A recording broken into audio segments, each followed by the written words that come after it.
विश्व 24 न्यूज हर पल आपके साथ। पासून शेतकरी वर्गामध्ये विशेषतः ऊस बागायतदार शेतकऱ्यांमध्ये एक चिंतेचं वातावरण निर्माण झालेलं इंदापूर तालुक्यात पाहायला मिळत होतं। कारण मागील 1-2 वर्ष ऊस नेण्याच्या विषयी साखर कारखान्याच्या काही अडचणीमुळे बरेचसे साखर कारखाने तालुक्यात आले नाहीत आणि त्यामुळे इथला जो काही ऊस उत्पादक आहे तिथं ऊस एक्सेस झाला आणि इथल्या कारखान्यांची सुद्धा ती कॅपॅसिटी काही अडचणीत आहे किंवा त्याचे दर व्यवस्थित नाहीत।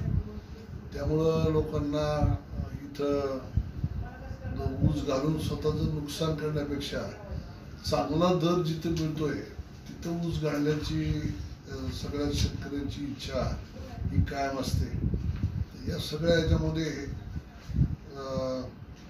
मागच्या वर्षी त्यामध्ये खूपच सगळ्या शेतकऱ्यांचं नुकसान झालं। त्यामुळं शेतकरी किंवा तोडणी काम सगळ्या टोळ्या करणारे शेतकरी असतील, ऊस वाहतूकदार, हे सगळे शेतकरी वर्ग यांच्या सगळ्यांच्या अडचणी लक्षात घेऊन आम्ही मागील काही दिवसापासून राष्ट्रवादी काँग्रेस पक्षाचे नेते मंडळी त्यांच्या पाठीशी आम्ही लागलो होतो। बर्डे मामा असतील, आम्ही सर्वजण पक्ष संघटनेचे पदाधिकारी आम्ही सर्वांनी सुप्रिया त्यांच्याकडे आग्रह धरला किंवा आपल्याला या वेळेला या सगळ्या प्रश्नामध्ये लक्ष घालावं लागणार आहे आणि ते सुरुवातीपासून घालावं लागणार आहे। ते सुरुवातीपासून लक्ष घालण्याच्या हेतून आज दिवाळीच्या निमित्तानं संपूर्ण पवार कुटुंब बारामतीमध्ये असतं तर ती वेळ ताईंना आम्ही घ्यायला सांगितली। तर आदरणीय पवारसाहेब, सन्माननीय अजितदादा, खासदार सुप्रियाताई, माळेगाव कारखान्याचे चेअरमन बाळासाहेब तावरे, त्याचबरोबर बारामती ॲग्रोचे चेअरमन राजूदादा पवार, आमदार रोहितदादा पवार, ही सगळे मंडळी, दत्ताबाबा भरडे आमदार आपले, आणि आम्ही सर्वजण प्रमुख पदाधिकारी तिथं जाऊन या विषयावरती संपूर्णपणे चर्चा केली। यामध्ये राजकारण म्हणून बघण्याचा यात हेतू नाही, पण आपल्यातल्याच शेतकरी बांधवांना सगळ्यांना खर्च सारखा येतोय, पण कारखाने चालवणाऱ्या लोकांची मर्यादा लक्षात घेता किंवा चालवण्याचे त्यांचे स्किल हे कमी पडतंय। त्यामुळं टनामागं जर 500-700 रुपये जर शेतकऱ्यांना जर त्याचा तोटा सहन करावा लागत असेल तर सामान्य गोरगरीब जो शेतकरी 100-200 टन ऊस आणि ज्याला दुसरं काही पर्याय नाही, उत्पन्नाचं साधन नाही, त्याचं प्रचंड त्यामध्ये नुकसान होत आहे। आम्ही साहेबांसमोर ही व्यथा मांडली की राजकारणाचा भाग सोडा, पण आज आमच्या तालुक्यातल्या असंख्य शेतकऱ्यांचे यामध्ये नुकसान होत आहे। ते नुकसान भरून काढण्याच्या दृष्टीनं आम्हाला चांगले दर देणारे कारखाने की जे आमच्या आसपास आहेत आणि ते दुसरीकडनं ऊस आणतात। आता माळेगावला ऊस एक्सेस होतोय, त्यांना पाहिजे ऊस एक्सपान्शन झालंय, किंवा दौंड शुगर एक्सपान्शन झालंय, किंवा अंबालिका आहे त्यांच्याकडे एक्सपान्शन झालंय, तुमच्या छत्रपतीचं एक्सपान्शन झालंय। हे जे चांगले दर देणारे जे कारखाने आहेत हे कारखाने आमच्या तालुक्यामध्ये जास्तीत जास्त ऊस नेण्याच्या दृष्टीनं त्यांचं नियोजन करावं अशा पद्धतीचे आम्ही आमची मागणी साहेबांच्या समोर मांडली। साहेबांनी या निमित्तानं सगळ्या चेअरमन आणि सगळे तिथंच उपस्थित होते, त्यांच्याशी चर्चा केली आणि साधारणतः अंबालिका आणि दौंड शुगर या सीझनमध्ये 10 लाख टन इंदापूर तालुक्यातला ऊस नेणार। त्याचबरोबर बारामती ॲग्रो हे साधारणतः 7 ते 8 लाख टन एवढा ऊस उचलण्याची त्यांनी त्या ठिकाणी तयारी दर्शवली आणि साधारणतः 1 लाख टन हा माळेगाव कारखाना त्या आपल्या तालुक्यातला ऊस उचलण्याची त्यांनी तयारी दर्शवली। असं म्हणून साधारणतः 20-1 लाख टनाची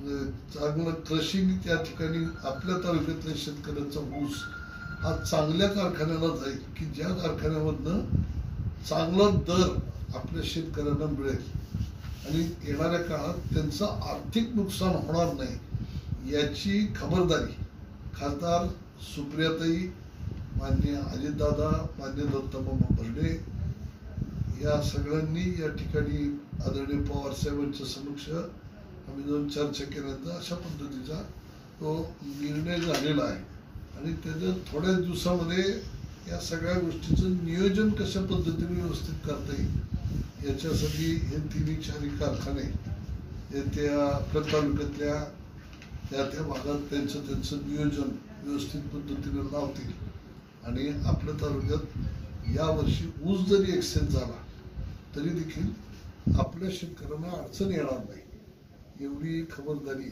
ही आम्ही सुरुवातीपासूनच घेतलेली आहे. मी शेतकरी वर्गाला या ठिकाणी आवाहन करेन की आता हे तुम्ही राजकारण ह्याच्यात आणू नका. आम्ही तुमच्या या ऊसाच्या प्रश्नामध्ये लक्ष घातले म्हणजे राजकारण म्हणून नाही, तुमचं आर्थिक नुकसान होऊ नये या हेतूनं आम्ही हे लक्ष घातलेलं आहे. तुम्हाला आवाहन करतो की हे कारखाने जरी ऊस तुमचे नेणार असतील 20 लाख टन तरी सुरुवातीला धडपड करून काहीतरी खोडवा निडवा चिडवा असं जर तुम्ही वागणार असाल तर तुम्हाला ब्लॅकलिस्ट मध्ये टाकलं जाईल. जे कारखान्याचे नियम आहेत त्या नियमाप्रमाणेच ऊस जाईल. त्या ऊसात त्यांचे जे काही त्यांनी नियम लावलेले अडसरी आधी जाईल, सुरू नंतर जाईल, खोडवा नंतर जाईल, ऊस सगळ्यांचा नक्की जाईल. पण उगीच काहीतरी मग आमच्या कुठल्या तरी पदाधिकारीच्या मागे यायचं खोटं नाटक काहीतरी सांगायचं, त्यांच्या असलेल्या यंत्रणेवरती दबाव टाकायचा, अशा गोष्टी काही तुम्ही करू नका. सिस्टमॅटिकली आपण सगळ्यांनी जर सहकार्य केलं तर एक चांगला शेतकरी आपल्याला आणि चांगला ऊस तिथं मिळतोय, सभासद तिथं मिळतोय म्हटलं तरी भविष्यामध्ये ऊसाशिवाय दुसरं नगदी पीक नाहीच आहे. आपण बघतोय आताचा पाऊस पडतोय, वेळोवेळी पडणारा पाऊस असेल, मार्केटची परिस्थिती असेल, काही आता करोनासारखे विचित्र आजार येतात, या सगळ्यामध्ये फळबागा कुठल्याही असोत किंवा भाजीपाला काही असलं किंवा आता हे मका ज्वारी गहू अशा पिकांचं नुकसान झालं तर एकच फक्त ऊसाचं पीक आहे की जे आपल्याला खात्रीशीर जगवत आहे. तर या ऊस पिकाच्या बाबतीत आपण सगळ्यांनी ती थोडीशी काळजी घेऊयात.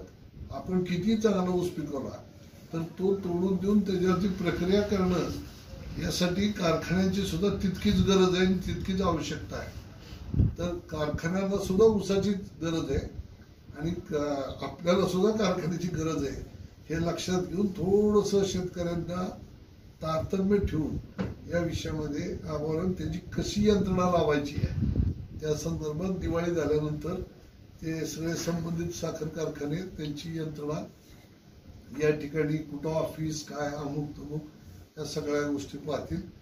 राष्ट्रवादी काँग्रेस पक्षाचे आमचे तालुका अध्यक्षपासून सगळे भागात असणारे पदाधिकारी कार्यकर्ते हे ऊस त्या भागातला नेण्याच्या दृष्टीनं या यंत्रणेला सहकार्य करतील आणि आपल्या तालुक्यातल्या ऊस उत्पादकांना या ठिकाणी चांगल्या दरानं ऊस घालता येईल की ज्याचं पेमेंट महिना 15 दिवसामध्ये हातामध्ये येतं.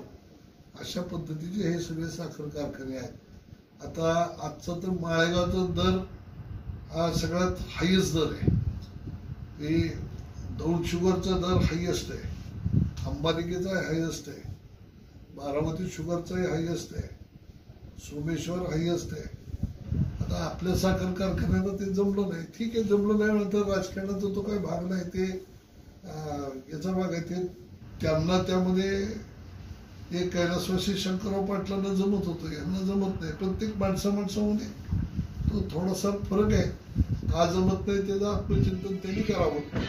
पण शेवटी नुकसान जे झालं जे होत आहे ते तुमच्या गोरगरीब शेतकऱ्यांचं होतं की त्यांच्या जीवावरती तुमचं राजकारण आहे. तर त्यानं तुम्ही किती मोठे राहिला तर ते मोठे पण बघायला तुमचं ऐश्वर्य बघायला अवतीभोवतीला समाज तर जिवंत राहायला पाहिजे.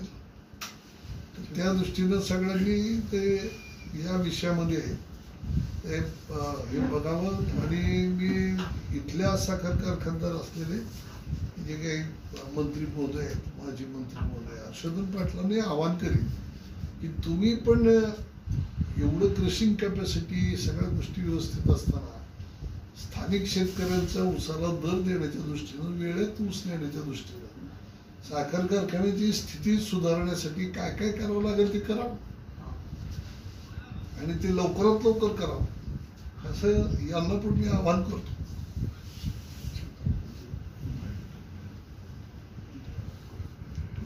आणि छत्रपती सहकारी एकूण साधारणतः 35 लाख टन ऊस आपल्या तालुक्यात आहे. त्यामध्ये छत्रपतीची कॅपॅसिटी वाढलेली आहे. त्यामुळे ते 10-1 लाख टनापर्यंत क्रशिंग ते पण करणार आहेत. आणि या 3-4 कारखान्याच्या माध्यमातून 20-1 लाख टनापर्यंत म्हणजे दौंड शुगर अंबालिका 10 लाख टन आणि माळेगाव आणि बारामती ॲग्रो 10 लाख टन अशा पद्धतीने हे 20 लाख, छत्रपतीचे 10 लाख, साधारणतः 30-1 लाख टनाचं कृषी हे याचं नियोजन करण्याच्या दृष्टीनं आजची बैठक ही खूप महत्वाची ठरली. आणि तालुक्यातल्या शेतकऱ्यांच्या दृष्टीनं आज शेतकऱ्यांच्याकडे पैसा कमी आला. आज आपण बघतोय खतांचे भाव वाढले, लेबर वाढलं, सगळं वाढलं. ते आडात पैसा नसेल तर पोहऱ्यात कुठून येणार. बाजारपेठेमध्ये आज सगळ्या कुठल्याही बाजारपेठेतल्या व्यापाऱ्याकडे गेला तर तो म्हणतो शेतकऱ्याकडे पैसा नाही तर कुठून पैसे येणार, मार्केटमध्ये कोण येणार. अशी सगळी चिंताजनक स्थिती ही निर्माण होते. तर या सगळ्या याच्यावरती मार्ग काढण्याच्या दृष्टीनं आजची बैठक ही खूप महत्वाची ठरलेली आहे. आणि याचा फॉलोअप आम्ही सातत्याने घेत राहणार.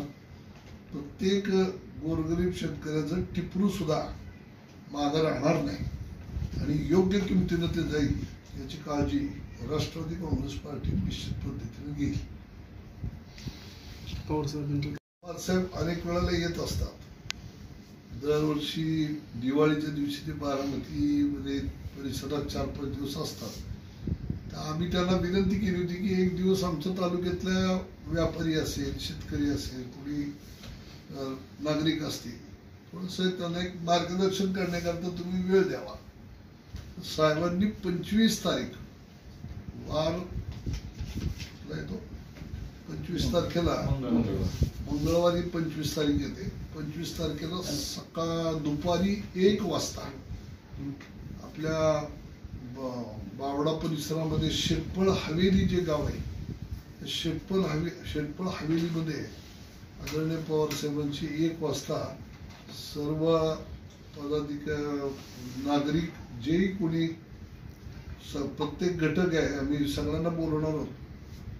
वकील येतील, डॉक्टर येतील, शेतकरी येतील, व्यापारी येतील, सगळ्या कॅटेगरीतल्या लोकांना त्या ठिकाणी आम्ही बोलवलेले आहे. मी आवाहन करतो या निमित्तानं की आपले जर काही प्रश्न असतील तर ते प्रश्न तिथे साहेबांच्या समोर मांडावे.